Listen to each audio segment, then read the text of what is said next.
Via Cristoforo Colombo sta diventando un inferno per chi parcheggia un'automobile.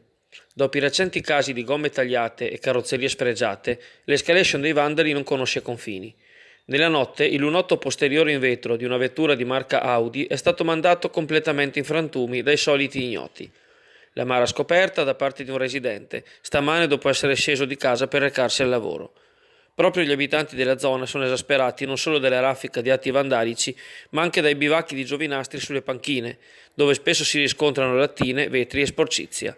A tal proposito il consigliere comunale Beniamino Boscolo presenterà un ordine del giorno al prossimo consiglio, prima che una strada viva e attiva come via Cristoforo Colombo diventi il nuovo Bronx di Sottomarina.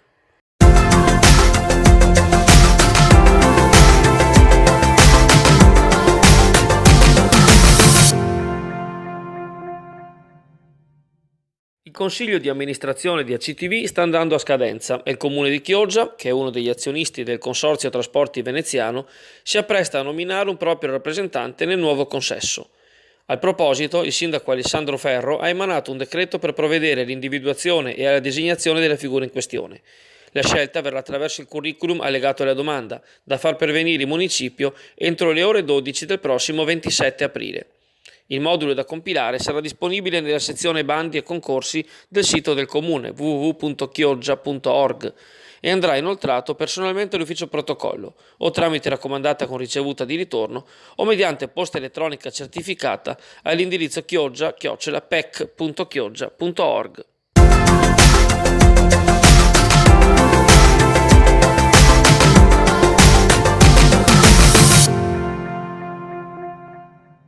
Durante la trasmissione Pinocchio stamane sulle frequenze di Radio Clodia, presenti il portavoce dei comitati civici, Erminio Boscolo Bibi del Comitato per il Forte San Felice ha fatto il punto della situazione operativa per il recupero della struttura e le cose stanno andando avanti. Un tavolo tecnico coordinato dal Comune con tutti gli enti coinvolti si è già riunito lo scorso 22 marzo alla presenza del direttore della rete dei musei statali del Veneto e ha individuato 3 percorsi possibili per l'uso del forte. Uno storico-architettonico riguardo al Castello delle Lupa e agli altri edifici militari, uno ambientale e naturalistico per le vegetazioni lungo i bastioni, in particolare le piante di liquirizia, un terzo espositivo didattico anche a vantaggio delle scuole del territorio. La domanda che il tavolo si pone concerne chi gestirà il patrimonio e con quali strumenti, dal momento che non ci si può affidare al volontariato di un'associazione e che il comune non ha le risorse sufficienti. Questa è la prospettiva, ha detto Erminio Bibi. Il lavoro in fieri è tutt'altro che finito. C'è apprezzamento e pubblico riconoscimento da parte dei cittadini di quanto fatto finora. E ancora più persone spingeranno affinché il processo si realizzi in tempi brevi. A settembre dovrebbe iniziare il cantiere per il restauro del portale settecentesco di Andrea Tirali. Nel frattempo sono state programmate le visite guidate per tutta l'estate. La prima avrà luogo il 12 maggio, le altre si succederanno con cadenza mensile. Nel corso della stessa trasmissione, Valterino Baldin del Comitato Cittadino di Sant'Anna ha rivendicato la necessità di uno statuto per i comitati di frazione. La consulta è un mezzo, ma essere riconosciuti ufficialmente è qualcosa che rimarrà anche per le prossime legislature. Nel corso degli ultimi decenni, ricorda Baldin, la parte meridionale del comune ha perduto l'ufficio anagrafe, il consultorio, l'ambulatorio per bambini e altri servizi, vedendo aumentato solo il traffico e la pericolosità della strada Romea. Per quanto riguarda invece l'iniziativa del comitato No GPL, la nuova manifestazione di piazza sarà sabato 28 aprile, con anche la serrata dei commercianti di Ascom, in vista della sentenza del TAR del Veneto prevista per il 10 maggio sui ricorsi presentati avverso l'impianto di Socogas.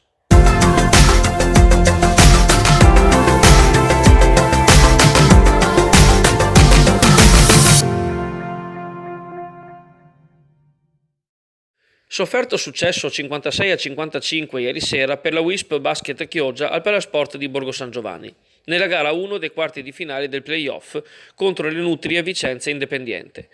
Dopo 16 vittorie su 16 nella regular season, i ragazzi di coach Roncato hanno faticato punto a punto fino alla fine per avere ragione dei coriacei avversari, che avevano terminato al quarto posto il proprio girone nel campionato interprovinciale amatoriale.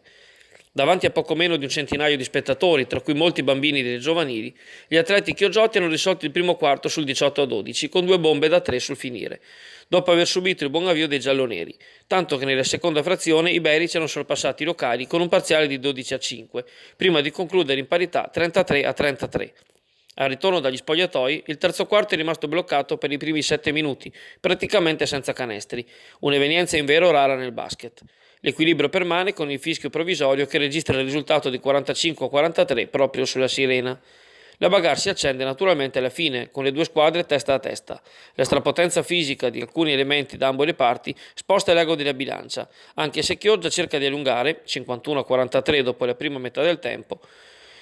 All'improvviso il blackout e recupero vicentino, 52-53 quando mancava un minuto e mezzo alla fine. Nuovi sorpassi e controsorpassi decisi dai tiri liberi, segnati e sbagliati. Nella bolgia della tribuna i cestisti di casa la spuntano a 22 secondi dal termine, tra le contestazioni degli arbitri sul parquet. Le Nutrie hanno l'ultima possibilità di sovvertire l'esito, ma l'ultimo tiro disperato si infrange sul tabellone. Giovedì, gara 2 a Vicenza.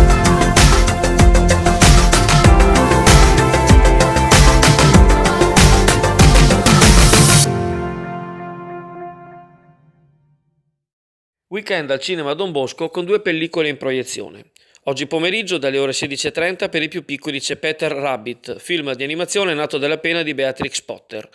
Si tratta di una commedia di ambientazione contemporanea in cui i conigli rubano le carote dal giardino dei vicini e gli umani si innamorano degli amanti degli animali. Peter Rabbit sarà replicato anche domani dalle ore 15 alle 17:30.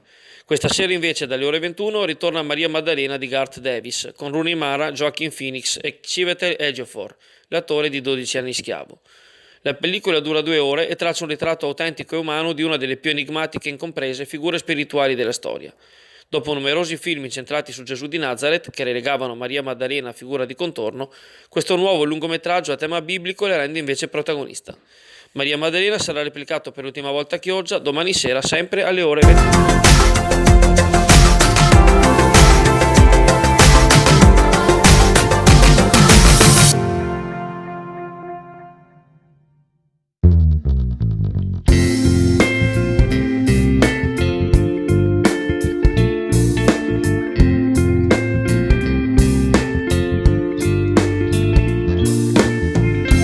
Amici di Network Azzurra, buongiorno e bentrovati per l'appuntamento per il weekend.